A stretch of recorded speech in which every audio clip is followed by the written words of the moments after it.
जय भीम. सर्वांना क्रांतिकारी जय भीम. मित्रहो, या पूर्ण महाराष्ट्रामध्ये एक निवडणुकीचं वातावरण तयार झालेलं आहे आणि त्या वातावरणामध्ये आपल्या वंचितचे आणि रिपब्लिकन सेनेचे सर्वेसर्वा श्रद्धेय बाळासाहेब आंबेडकर आणि श्रद्धेय आनंदराज आंबेडकर हे या निवडणुकीच्या प्रक्रियेमध्ये उभे टाकलेले आहेत.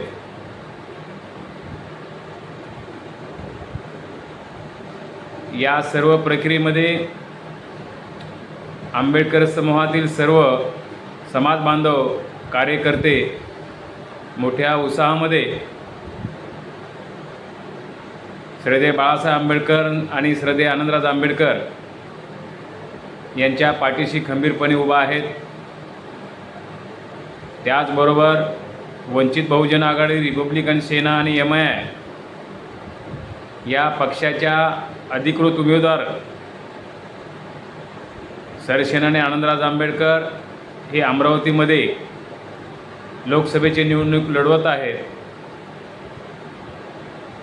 आणि अमरावती जिल्ह्यातील सर्व रिपब्लिकन सेनेचे कार्यकर्ते, वंचित बहुजन आघाडीचे कार्यकर्ते, MIMचे सर्व कार्यकर्ते आनंदराज आंबेडकरांना निवडून देण्यासाठी, त्यांना निवडून आणण्यासाठी दिवसरात्र मेहनत करत आहेत. खेड्यापाड्यामध्ये जाऊन जे आनंदराज आंबेडकरांची गॅस सिलेंडरची निशाणी आहे ती 5 नंबरला आहे, ते निशाणीवर बटन दाबून आनंदराज आंबेडकर यांना बहुमताने विजयी करण्याची विनंती करत आहेत. आणि या इलेक्शनच्या वातावरणामध्ये काही आपलेच मंडळी बाबासाहेब आंबेडकरांच्या घराला बदनाम करण्यासाठी सूर्यावर थुंकण्यासारखं काम करत आहेत. बाळासाहेब आंबेडकरांनी युती केली नाही, ते BJPचे हस्तक आहेत.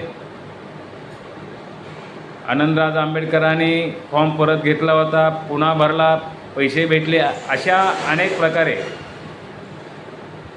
आंबेडकर घराला बदनाम करण्याचं कट कारस्थान आपल्याच मंडळी, आपल्यापैकीच जे गद्दार आहेत, ज्याच्याकडे स्वाभिमान नाही, स्वतःचा स्वाभिमान घाण ठेवून जातीवादी पक्षामध्ये काम करणारी मंडळी आज जाणीवपूर्वक आंबेडकर घराला टार्गेट करत आहेत. त्यांना माझा असा प्रश्न आहे, जर बाबासाहेब आंबेडकरांनी तुम्हाला माणूस म्हणून जगू दिलं नसतं किंवा माणूस म्हणून जगायचे अधिकार दिले नसते, तर तुम्हाला ह्या जातीवादी पक्षाच्या नेत्यांनी तुम्हाला त्यांचे बोट पुसायलासुद्धा ठेवलं नसतं. आणि या लाचार लोकांनी, ज्याचा स्वाभिमान नाही, अशा मंडळींनी बाबासाहेब आंबेडकरांच्या नातवाविषयी सोशल मीडियावर वेगवेगळ्या प्रकारे बदनामी सुरुवात केलेल्या आहेत. मी एक रिपब्लिकन सेनेचा कार्यकर्ता आणि आंबेडकरांचा सैनिक या नात्याने त्यांना सांगू इच्छितो,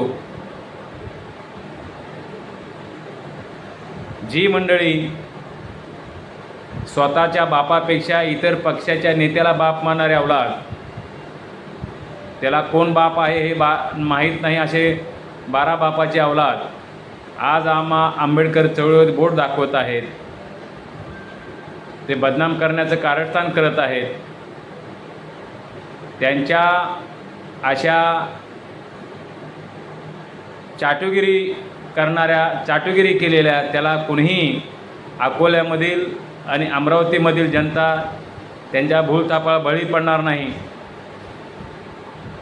आणि त्यांच्या कुठल्याही जो प्लॅनिंग आहे ते प्लॅनिंग यशस्वी होऊ देणार नाही.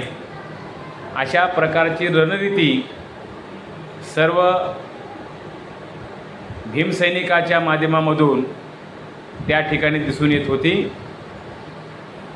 सर्व जाती धर्माचे मंडळी, त्या ठिकाणचा आदिवासी समाज आहे, त्या ठिकाणचा मराठा समाज आहे, त्या ठिकाणचा मुस्लिम समाज आहे, त्या ठिकाणचा ओबीसी समाज आहे, त्या ठिकाणचा आंबेडकरवादी समाज आहे. हा सर्व समाज श्रद्धेय बाळासाहेब आंबेडकर आणि आनंदराव आंबेडकरांच्या पाठीशी खंबीरपणे उभा आहे.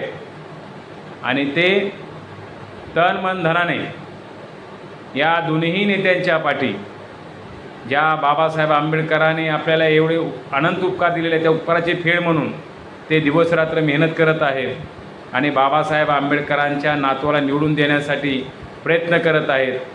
मला आशा आहे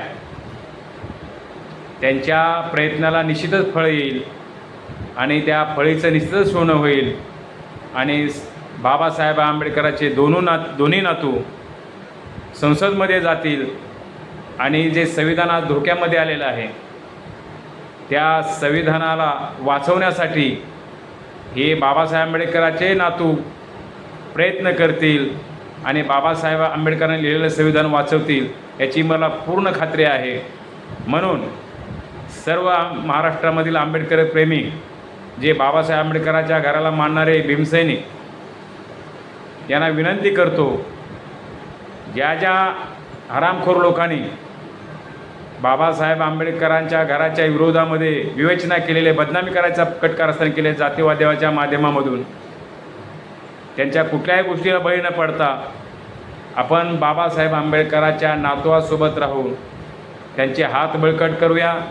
जय भीम, जय संविधान. आपण भीमशाही न्यूजवर नवीन असाल तर चॅनलला लाईक करा, शेअर करा आणि हो, सबस्क्राईब करायला विसरू नका. पाहत राहा भीमशाही न्यूज, सत्य शिवाय परिवर्तन.